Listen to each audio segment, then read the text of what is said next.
લંડનનું મંદિર માટે સાહેબ બોલ્યા, હરિભક્ત રસ્તા પર આવી જશે, મંદિર પૂરું કરશે. કેટલો વિશ્વાસ કરે!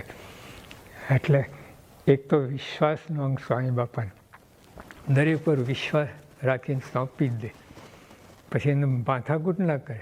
તો બીજો હોય ને સોંપે, આ બાપ દીકરાને સોંપે તો ગુજપૂજ કર્યા જ કર્યા.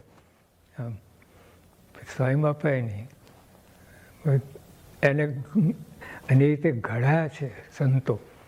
અંદર ગુજપૂજ કરે ને તો એને ટેલેન્ટ બહાર ના આવે, અને એ ના થાય. સ્વામી એને મૂકી દે વિશ્વાસ રાખીને. સ્વામીના મનમાં ચોક્કસ 100% કે એમાં જ એ ઘડી જશે, કામને શીખવશે. ભલે થોડું પહેલાં કદાચ ભૂલ કરશે, આ કરશે, પણ તે આવી જશે. એ ઓલા શેઠ નહીં, ઓલા પોતાના દીકરાને સોંપ્યું તો 100ના 60 કર્યા, બધા ગુસ્સે થયા. શેઠ કે ના, કાલે 60ના 100 કરશે કે. તો સ્વામીને એક્ઝેક્ટલી દરેક ઉપર, આપણા બધા ઉપર સ્વામી કેટલો વિશ્વાસ સોંપી જ દે. પછી બગડે કંઈ એ જાણે, અને બગડશે એ પણ જાણે, પણ કે એ રીતે ઘડતર થાય. તો બહુ એવું ચીકણાઈ કામ ના કરે. એ પણ સ્વામી લીડરશીપનો ગુણ છે. આ તો પેલા લીડરશીપમાં આ બધું હશે કેમ ભગવાન જાણે, પણ આપણે તો સ્વામીમાં અનુભવે છે. સ્વામી વિશ્વાસ રાખીને જે પર છોડે, પછી એમાં માથાકૂટ નહીં. ગભરાટ માથાકૂટ કરે જ, સોંપ્યા પછી પણ અંદર એને વિચારે કે શું કરતો અને કેમ કરતો. સ્વામીને એ વાત બિલકુલ નહીં, છોડી દે, એ ઘડી જશે, કરશે જ. એટલે અને થયું છે એવી રીતે જે સોંપ્યા છે. કોઠારીઓ બધા કેટલા નાના છે બધા, કેવું બધું સોંપ્યા. એ સોંપે નહીં, અંદર જરાક પણ એ હોય તો એ ટેલેન્ટ બહાર ના આવે ને બધી. સ્વામીને બધું કુદરતી જે કહો, અથવા તો એ પોતે સાચા છે ને, એટલે બધું અંદર આયા કરે. ઓલા જેવા નિરીખ્યા એ મારે મેં લખવાનું, તો મેં છેલ્લું ચેપ્ટર મેં આ જ લખ્યું. હવે કે how to influence win friend ને બધું પુસ્તકો બધા બહાર પડ્યા છે ને, સ્વામી ક્યાં વાંચવા ગયા.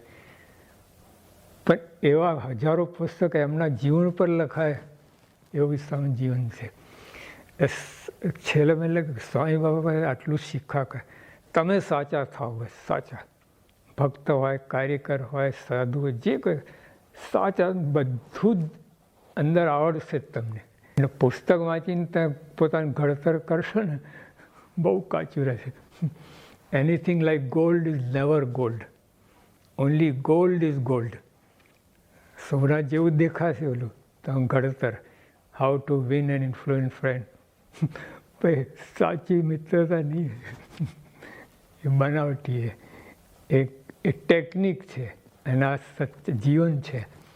સ્વામી બાપા છે કે જીવન છે, એટલું ટેકનિક છે. એ ટેકનિકમાં પોતાનું ઘડતર ના થાય, બીજા માટે બધું કામમાં આવે, બધું પોતાનું ઘડતર ના થાય, કાચું રહી જ જાય. એ સ્વામી જે રીતે જાય ને પરફેક્ટ, સચ્ચાઈ એમનામાં, એને તો વાત જવા દો, સચ્ચાઈનું તો બિલકુલ તો ગમે જ નહીં. કે ભગવાનના ગુણ કહેવાય. એટલે એ રીતે સ્વામી આ ભીડો બેઠો છે. પણ મૂળ કારણ આ એક તો કરતા પણ જાણે છે કે હું કરતો જ નથી. બીજું સ્વામી બાપા હરિભક્તને રાજી કરવા પર તાન, પોતે રાજી કે ના કરે રાજી. યોગીઓ પણ પ્રસંગ છે, દરેક ગામમાં પહેલાં મંદિરો નહીં, હરિભક્તોને ત્યાં ઉતરવું પડતું આપણે. તો હરિભગત છે ને રડવા લાગે. યોગીઓ પણ પગમાં માથું મૂકીને પોક નહીં રડ્યા. શું છે, કેમ રડો છો? કે સ્વામી તમે આ કોઈ સરભરા ના કરી શકો, કોઈ વ્યવસ્થા ના કરી શકો, તમને બધ ભીડો પડ્યો. તો કે હા બરો અમે આ ત્યાં રાજી થયા. હા ભાઈ, તો અમે તમે રાજી કરવા આવ્યા હતા. યોગી હવે તમને રાજી કરવા હતા, સરભરા સગવડ માટે નહીં, તમે રાજી થો એટલા માટે. જો પ્રમુખ સાહેબ આખી જિંદગી, મેં આ યોગી આપણને જે અનુભવ છે ને, એ પ્રમુખ સાહેબ આખી જિંદગીમાં જેવું છે. હરિભક્તને રાજી કર્યા, પોતાનું ભાવ જેવું જ નથી. અરે પાલીતાણામાં ઓલું પોતાની વ્યવસ્થા હતી એસી એર કન્ડિશન રૂમની, પણ તે એક હરિભગતને પેલા પોતાના મકાનમાં નવું મકાન પેલું ખરું એની પેલી વાસ આવે જેમાં એક જ દરવાજો, બારી હારી કાંઈ નહીં, પંખોય નહીં, ને બપોરે આરામ કર બાપાને, તો બાપાએ ઓલું એસી જતું કરીને ત્યાં આરામ કર્યો, પરસેવો પડ્યો, ત્યાં સેવક હતો બહાર જતા રહ્યા, બાપાએ ભરીને પણ જો રાજી કર્યા. ઘણીવાર મોટી ગાડી હોય તો મૂકીને સ્વામી વેલાના ગમે એવું ટમટમી હોય, ટટ્ટુ હોય, એની અંદર બેસીને સ્વામી રાજી કર્યા. એટલે અમને કોઈ આવું મનમાં છે જ નહીં. હરિભક્તો રાજી થાય એ ખાસ હરિભક્તો, સંતો, આ બધું. એટલે સંતો બધા વીંટળાઈને બેઠા હતા અને ઓલો ફોન આવ્યો. સાંઈ બાબા ઊભા થઈને બહાર ગયા. સંતો બાપા અમને કહ્યું તો અમે જતા. સાંઈ કહે 10 જણને ખસેડવા, એક જણ ખસે શું હોય? કેવું આમ બીજાને અનુકૂળ થવું, બીજાને રાજી રાખવા, બધાને મન ધાર્યું મૂકવું, ઘસાવું, સહન કરવું, જે એમના આ 4 સિદ્ધાંત એ કેટલા ફટફટ નીકળ્યા એ સિદ્ધાંત. આપણે તો વિચારવું કરે. સ્વામી તો સુરત એટલા અનુકૂળ થવું, મનગમતું મૂકવું, સહન કરવું, પછી ઘસાવું, ફટફટ. અને 4 પરમ સિદ્ધાંત છે ખરેખર. એ 4 પ્રમાણે જો આપણું જીવન હોય ને, સુરત ભાવ આવે છે, પ્રશ્ન ન રહે અને અદ્ભુત કામ થાય. તો સાંજ જીવનમાં આ જોયું છે, જેમ ભીડો બેઠો એમાં કોઈ ફરિયાદ નહીં, કોઈના માટે દોષ નહીં, કાંઈ નહીં, કે કોઈ આવું કરવું કેમ કર્યું આમ કોઈ ક્યારે નહીં. જો એ આપણે ઉત્તર ગુજરાતમાં જ એક વખત ઓલા બપોર સાંઈ પહોંચ્યા અને ઓલા નગર યાત્રા કાઢી હતી. ડૉક્ટર સાહેબ સમજાઈ ના પાડી તો બધા રાજી થઈ ગયા. સ્વામી ડૉક્ટરને હાથ લઈને એક હરિભગતના માથે હાથ મૂક્યો. જો કેટલું તપી ગયો. એ લોકો 3 કલાકથી તપ્યા. આપણે અડધો કલાકમાં જાય છે કાળો નગર યાત્રા. રાજી કરતા બધી વ્યવસ્થા સમજી ગયા હરિભક્તો. પણ તોય અરે અહીંયા ઠાકોરભાઈ રાતના વડોદરામાં એ તો અમે સાથે જ હતા. તો સ્વામી એમને કહ્યું કે અમે વાઘોડિયા જઈએ તો પધરામણી કરતા જઈશું. તો એ તો 6 વાગ્યાના ઊભા હતા ઠાકોરભાઈ. અને સ્વામી પહેલાં જરા મોડું થઈ ગયું. સ્વામી કે પાછા વળતા પધરામણી કરી લઈશું. અને ત્યાં જ મોડું થયું, રાતના 1:30 વાગ્યા. અને સ્વામી તો ઠાકોરભાઈ તો ઊભા હતા. તો હરિભક્તોએ સમજાવી દીધું કે સ્વામી આમને તેમને. ઠાકોરજી માની ગયા કે ફરી વાર. સ્વામી કે ના, એ 6 વાગે તું છે ને આપણે વચન આપ્યું છે, રાતના 1:30 વાગ્યા છે ત્યાં હવે આટલું છે આપણે જે. હવે તે ઉનાળામાં શું છે, લોકોને બહાર સૂતા હોય ખાટલો ઢાળીને.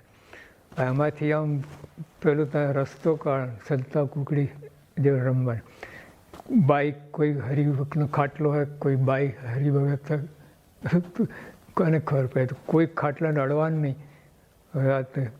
અને અમે તો સ્વામી કરીને પધરામણી કરીને પાછા રાતના 1:30 વાગે પધરામણી. એટલે હરિભક્તને રાજી કરે. ઉધારા નહીં, ફરી આવીશું નામની જેટલું બને એટલું તો પતાવી જ દેવાનું.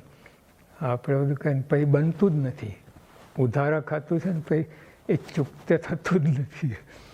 તો સ્વામીના હરિભક્તને રાજી કરતા અને એના માટે પોતાનું ગમે ભોગ આપવો પડે.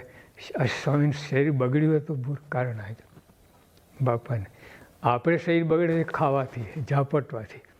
સ્વામી શરીર બગડ્યું છે હરિભક્તોને રાજી કરવાનું. એને પોતાના સમયે આ કંઈ જોયું. એકવાર સ્વામી બોચાસણ હતા, પછી હરિભક્તને મળીને પછી જતા હતા.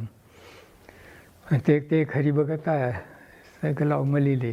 બીજા 2 મળી લે. અડધો કલાક થઈ ગયો, નીકળતા ગયા. સ્વામી પછી એકદમ દોડ્યા. તો શર્મા કેમ? સ્વામી કે 1.5 કલાકથી લાગી હતી, પણ હરિભક્તોને કા મળી લે એમ કરતા 1.5 કલાક નીકળી ગયો. દોડ્યા પછી આવું. એટલે હરિભક્તો જ દેખાય એમને નજર. પોતાનું શરીર પોતાનું સગવડ અગવડ દેખાતું જ નથી. આ રીતે 24 કલાક હરિભક્તોમાં યોગી આપણે કહે ને હરિભક્તને સેવા પરિચરણ ભગવાનની મૂર્તિનું સુખ છે. યોગીઓ બોલ્યા, સ્વામી બોલ્યા નહીં પણ દેખાય જીવનમાં આ રીતે હરિભક્તો એમને સર્વ બધું.